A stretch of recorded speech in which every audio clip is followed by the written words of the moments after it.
Hello! Welcome back to Buckle Up. My name's Jasper Bruce Wright. I'm Rob Wilson, and this is the brand new Kia Picanto, and today we're going to find out if it's any good.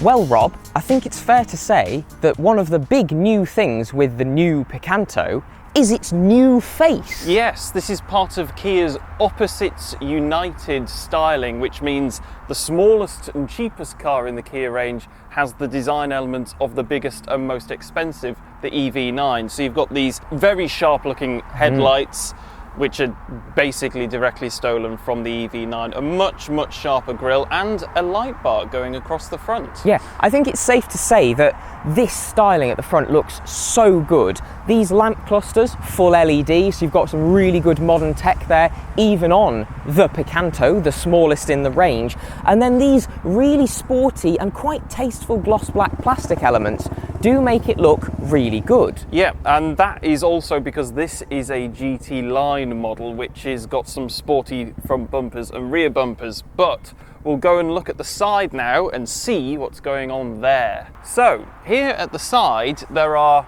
fewer changes because this is just a facelift of the third generation Picanto, but we've got some either 14-inch or these lovely 16-inch alloy wheels to choose from. This paint, which I love, is called Adventurous Green, and then we've got some slightly sporty side skirts for the GT line trim. It's what we know and love about the Picanto. It's the same lovable shape, size, practical styling, yes, 5 doors and your fuel filler flap.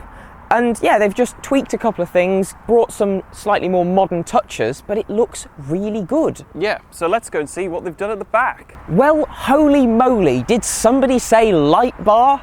Just like at the front, where we've got some new lamp clusters that tie it together with the EV9. Look at this! I know, very modern, isn't it? How sharp does that look? I know. Also on the GT line, you've got this diffuser running along the back. You've got your badge to tell you your spec level, and obviously your K backwards N badge that is now the new Kia badge. A nice reminder of your 7 years, 100,000 mile warranty that you get even on this tiny little sweet car.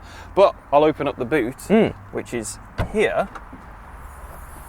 And in here, it's not the biggest in class, but it is pretty large. It's 255 litres, but if you fold the rear bench down, then you've got 1,010 litres of space. At the minute, it's got all of our camera equipment in, and so it's fine. I think it's worth saying that whilst this boot is relatively small, because obviously it's a very small car, it's a brilliantly practical shape because it's swallowed all of this camera gear with no problem, and we've still got quite a lot of room on the top of this.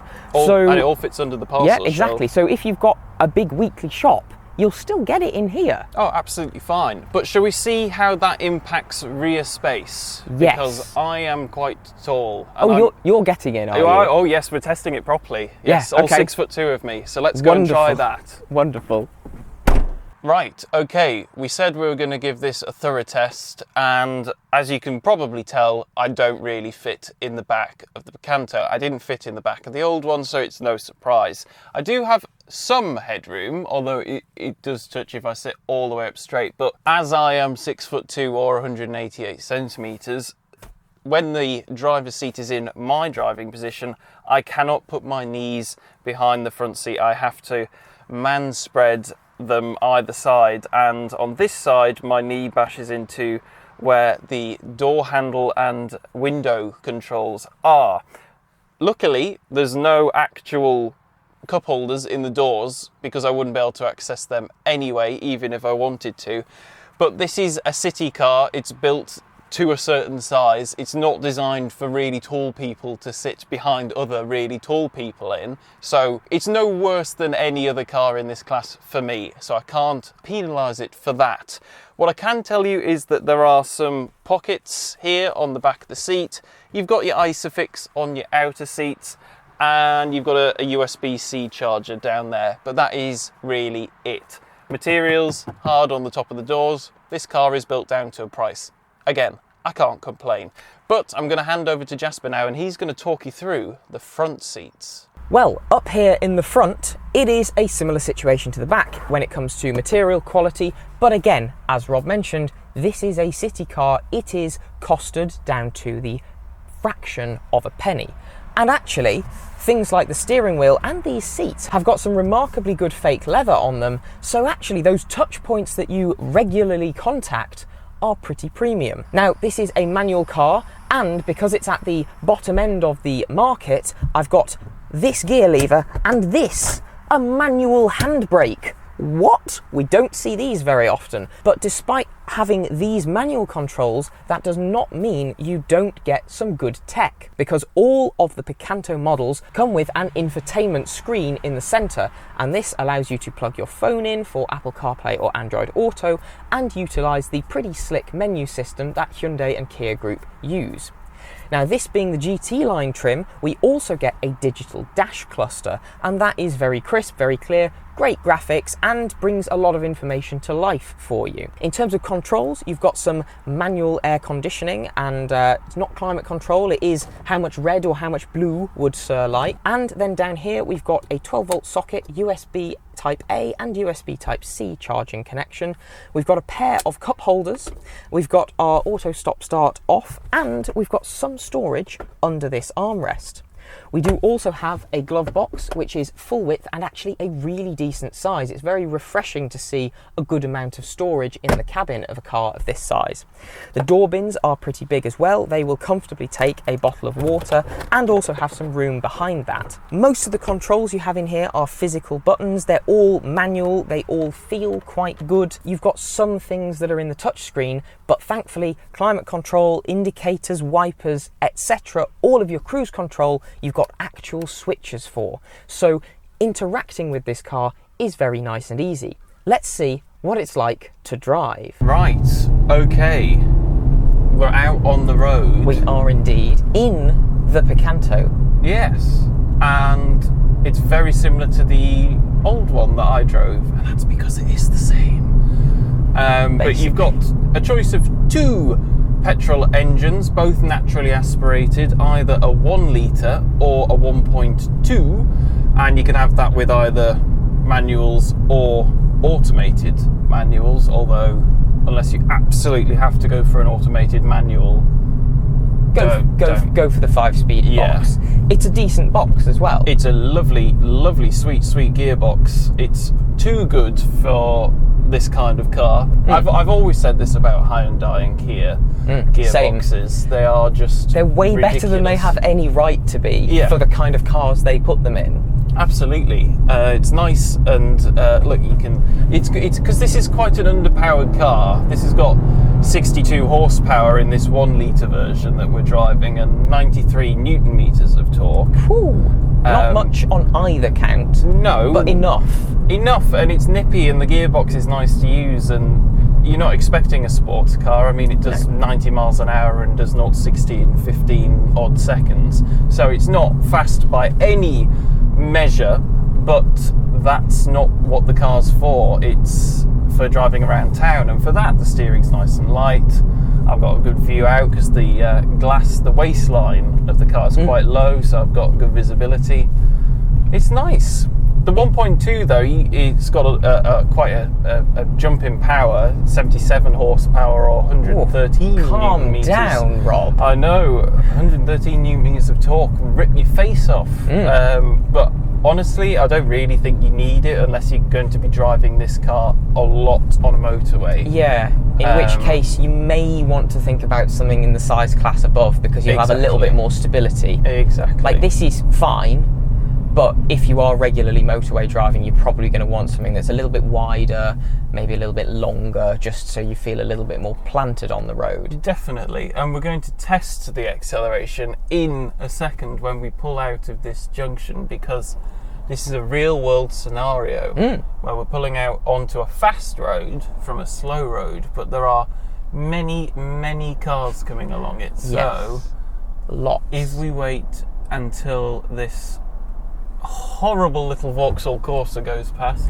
then we can floor it. Not quick. But it's refreshingly simple.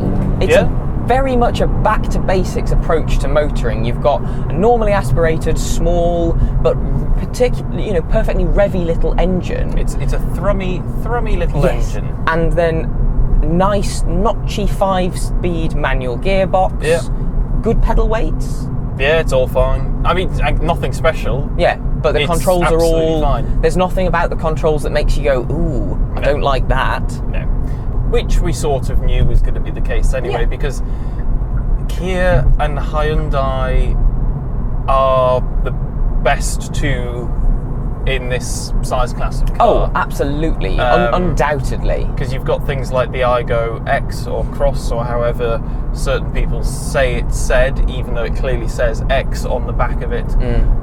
That's slow and also very expensive. Yes, for what it is, that costs a lot. And the interior in these is, in my opinion, nicer. Yes, it's visually nicer. The material quality is probably not too dissimilar, but I'd say this feels better screwed together than the Toyota does. You've also got the peace of mind of the warranty as well. I mean, you do have that on the Toyota as well, obviously, but it's not to be sniffed at having a 7-year warranty. No. I also much prefer the styling of the centre control stack in this, because you've got a good screen front and centre. The Toyota, it's a little bit too low. Yeah, it's in your eye line. That's much better for using for sat-nav, etc., because you don't have to look down to see where to go. And it's nice to see that this is standard on all models now, because the previous one, I had the very cheapest number 2 spec, which didn't even have a screen. It still had one of those little red digi readout things for the radio. So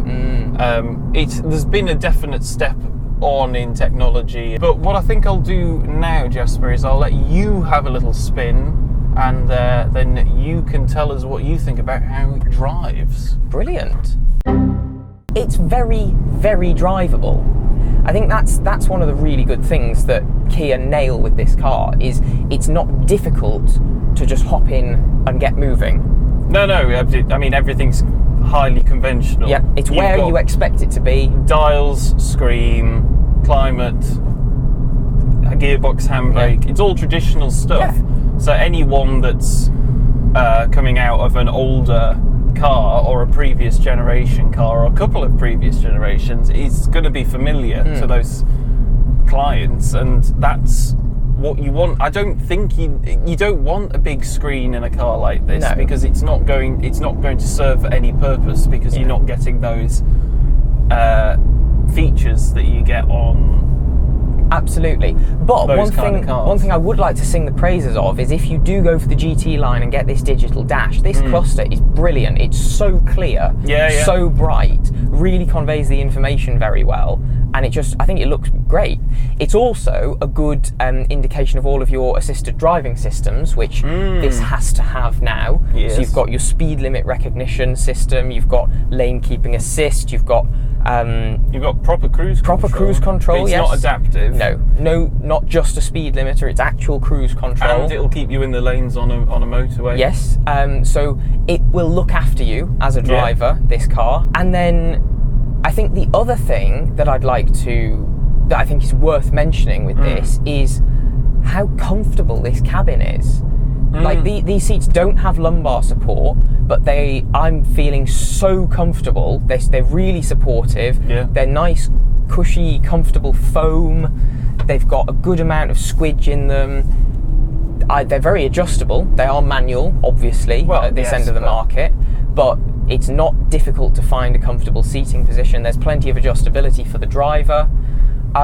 So it's the kind of car, I mean, it took me all of 5 seconds to adjust the seat from where you had it to where I need it. And that is kind of testament to how good this car is at catering to all different types of drivers. Yes. But I think that's probably enough chattering on. So once we've got out of this horrible junction, feel the power. Ooh, it goes red when you get near the red line. I like it. It is actually a Ferrari. But yes, we'll go back now and do a quick conclusion for you. Right then, the new facelifted Kia Picanto. What do you think? It's great. In this segment, I genuinely don't know why you'd buy anything else. No, it's either this or the Hyundai i10, and you would only pick them based on which one you like the look of the best, basically. Yeah. You get an extra 2 years warranty with this, and now it's been facelifted. Yeah. I think this looks a lot sharper than the i10. Yeah, yeah. It's just personal preference. I like both of those cars. Yeah. I like this colour especially. This paint is lovely. This is a nice colour. I tell you what this car is though, Jasper. It's honest. It is indeed. It's a honest little motor car. It's not pretending to be anything that it isn't, and it does a very good job of just being a car. Exactly. And if you just need a car to get you from A to B, this is a very, very good small car. They've come on so far since the days of the Hyundai Getz. It's 20 years. Was it 20, 25? 20 years 20 since the years. Picanto. It's 20 years of Picanto this year. Yeah. And yeah, like you say, look how far it's come. This is great. Yeah, so thank you very much for watching. If you've enjoyed the video, make sure to give it a like. Comment down below, let us know your thoughts on the newly facelifted Picanto. But most importantly, please do subscribe to the channel and turn notifications on so you never miss an upload. There are 2 ways you can support the channel, one of which is our lovely, lovely, sweet, sweet merchandise, which is linked at our spread shop in the description below, as are all of our social medias, so please do go and follow us there. And the second way is you can become a channel member right here on YouTube and support us reviewing more honest cars. Honest cars. But thank you again for watching, and we'll both see you next time. Goodbye. Bye.